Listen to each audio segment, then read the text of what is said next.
Hey everyone, I'm Vanessa Cicero, and today we're going to discuss how to facilitate small group discussions using Lucidspark. So you'll notice here that this teacher started by, inside of Lucidspark, using containers and sticky notes to identify and make the group. So who is in what group? Then they opened up and created a breakout board for each group. And inside each of the breakout boards, they had listed the instructions to facilitate that brainstorming session. So here you can see the students start with that silent share your initial thoughts. They just drag out sticky notes before having their discussion. Usually students will do this for like 2 or 3 minutes, but in a small group, they'll kind of monitor their own time. So here you can see an example where they're dragging out all of their initial thinking using those sticky notes without speaking with the group quite yet.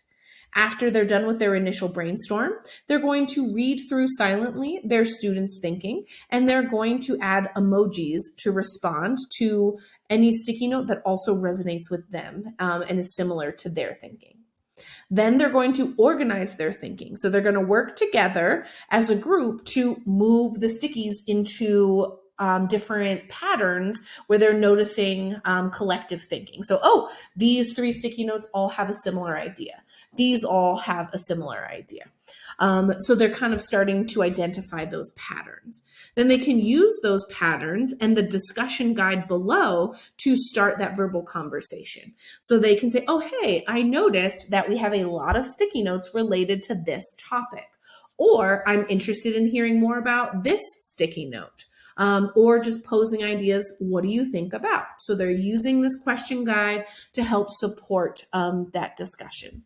And then as they're writing their brainstorm, they can be pulling out from each of these sticky notes and adding additional content and area to elaborate on their initial thinking in order to develop their brainstorm a little bit more deeply. Then when they're done with their discussion, they're going to take all of their initial ideas, any of those ideas that they branched off of to elaborate and expand their initial thinking. They're going to use that to create a visual summary. Here you can see they created several sections where they were going to share the information related to those categories that they initially had. But within Lucidspark, the students could use the templates. And there's a variety of different concept maps, mind maps, brain writing templates that the students could use in order to summarize their discussion to share with the rest of the group.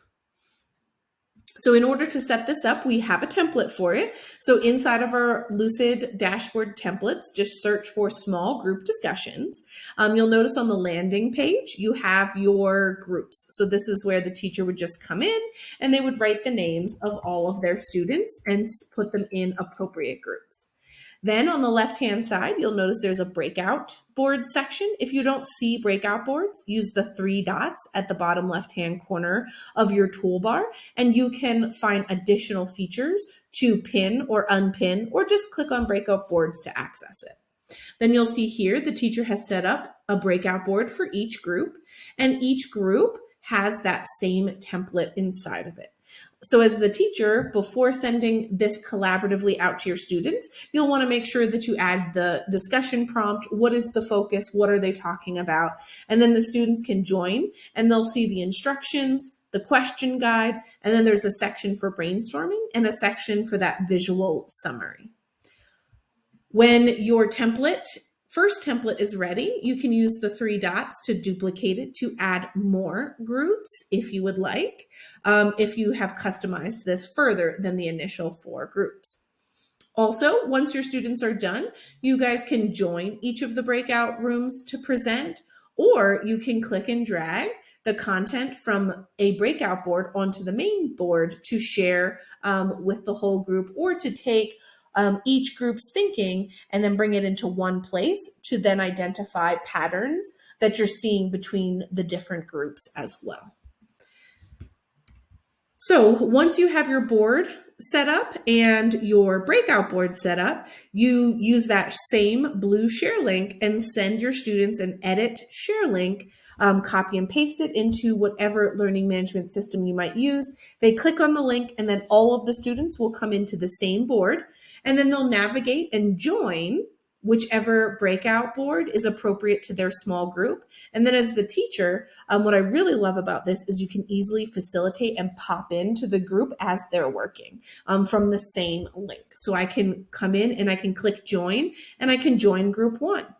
And then using the blue main board, I can pop back to the main board, and then I can join group four, and I can see the students as they're working, see what their any misconceptions they might have. If I don't see a lot of work done, then I can go in and I can physically go over to that group and I can intervene, or I could just pull sticky notes onto the board, or I like pulling out the speech bubble, and I could add some comments and feedback in here as well.